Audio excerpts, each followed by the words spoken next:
नमस्कार व्यूअर्स, मैं हूं अमीश देवगन और आप देख रहे हैं देश का सबसे लोकप्रिय प्राइम टाइम कार्यक्रम आर पार। क्या वाकई इस देश में एक समुदाय वर्चस्व की लड़ाई लड़ रहा है, खुद को बड़ा बताने की होड़ में जुटा है, या फिर आरएसएस चीफ मोहन भागवत ने एक नया विवाद छेड़ने की और खड़ा करने का एक भरपूर प्रयास किया है? आज इस पर तथ्यात्मक विश्लेषण और संवाद बेहद आवश्यक हो जाता है, क्योंकि मोहन भागवत ने कहा है कि भारत में इस्लाम को कोई खतरा नहीं है, लेकिन हम बड़े हैं, हम पहले राजा थे, फिर से राजा बनेंगे। यह भावना अपने दिल से निकाल कर फेंकनी होगी, वर्चस्व वाली सोच दिमाग से हटानी पड़ेगी। लेकिन भागवत के इस बयान पर असदुद्दीन ओवैसी तमतमा गए, गुस्सा गए और कहा कि हमें ज्ञान देने वाले मोहन भागवत होते कौन हैं? हम भारतीय हैं क्योंकि अल्लाह ने ऐसा चाहा है। अखिलेश यादव की पार्टी के वरिष्ठ नेता सांसद शफीकुर रहमान बर्क ने भी आग उगली, या फिर कहें तो वो भी आग बबूला हो गए। मुसलमान अल्लाह के सिवा किसी से नहीं डरता है, ये बोले सांसद साहब, फिर चाहे सामने मोहन भागवत हो या नरेंद्र मोदी।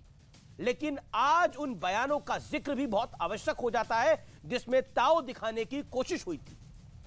किसी ने कहा कि 800 साल तक मुसलमानों ने इस मुल्क पे राज किया, किसी ने कहा 80 पर 20 भारी पड़ जाएंगे। तो क्या मोहन भागवत जो कह रहे हैं वो वाकई उसमें कुछ बड़ा दम है?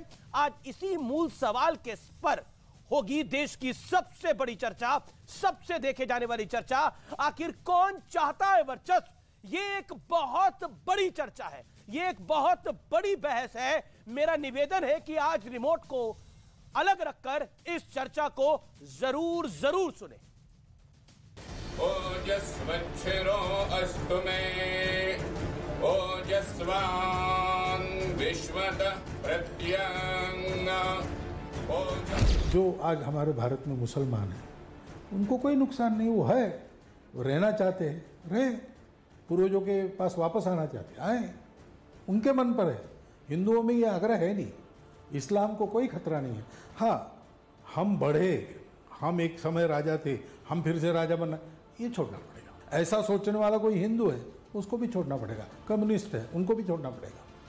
आरएसएस प्रमुख मोहन भागवत के इस बयान पर सियासी तूफान खड़ा हो गया। तमतमाए हुए ओवैसी ने ट्वीट किया कि मुसलमानों को भारत में रहने या हमारे धर्म का पालन करने की अनुमति देने वाले मोहन भागवत होते कौन हैं? हम भारतीय हैं क्योंकि अल्लाह ने चाहा।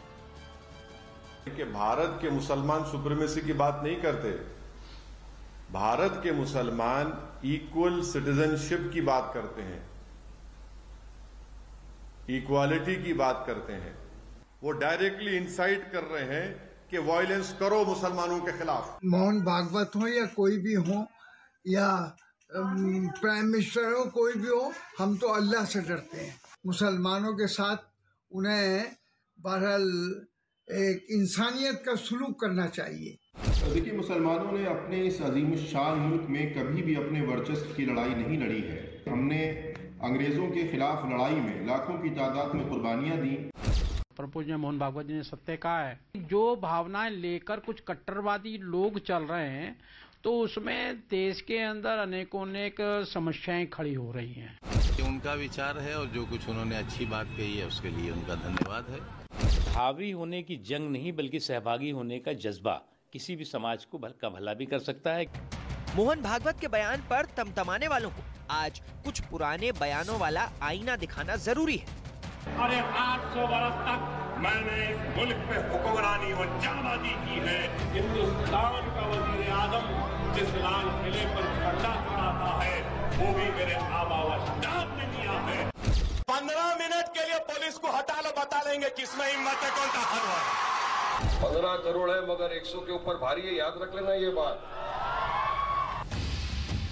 और मुद्दा सिर्फ एक समुदाय का नहीं है। मोहन भागवत ने यह भी कहा कि कोई हिंदू है या कम्युनिस्ट है तो उसे भी इस तरह की सोच से मुक्ति पानी होगी। फिर इससे सिलेक्टिव मिर्ची क्यों लग रही है?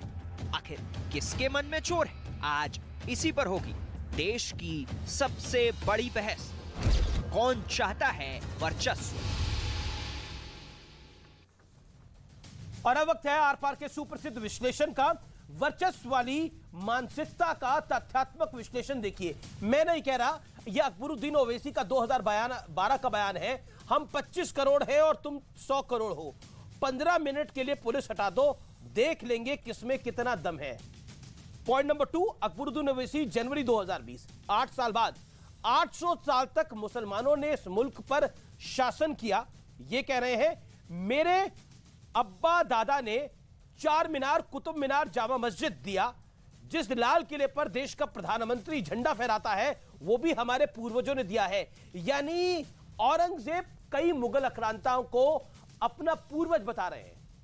इस देश में और भी कई पूर्वज हो सकते हैं, दारा शिकोह भी पूर्वज हो सकता है, अब्दुल हमीद भी पूर्वज हो सकते हैं, लेकिन उनके साथ अपनी गिनती नहीं है। अपनी गिनती मुगल आक्रांताओं के साथ करके क्या दिखाना चाहते हैं, यह भी वर्चस्व की बात है। वारिस पठान, हम 15 करोड़ है, मुस्लिम 100 करोड़ लोगों पर भारी है, ये कोट अनकोट है। और वारिस पठान का ये फरवरी 2020 का बयान है। तौकीर रजा, अप्रैल 2022, जिस दिन मुसलमान सड़कों पे उतर आएगा वो संभाले नहीं संभलेगा। ये तौकीर रजा अप्रैल 2022 में कह रहे हैं। बड़ा सवाल, क्या वाकई जो आज हम मूल सवाल उठा रहे हैं, क्या वाकई एक समुदाय में वर्चस्व की भावना है, या मोहन भागवत ने ये एक शिगुफा छोड़ा है, एक नया विवाद खड़ा करा है? इस बड़े प्रश्न के साथ आज हम सवालों को उठाएंगे। मेरे साथ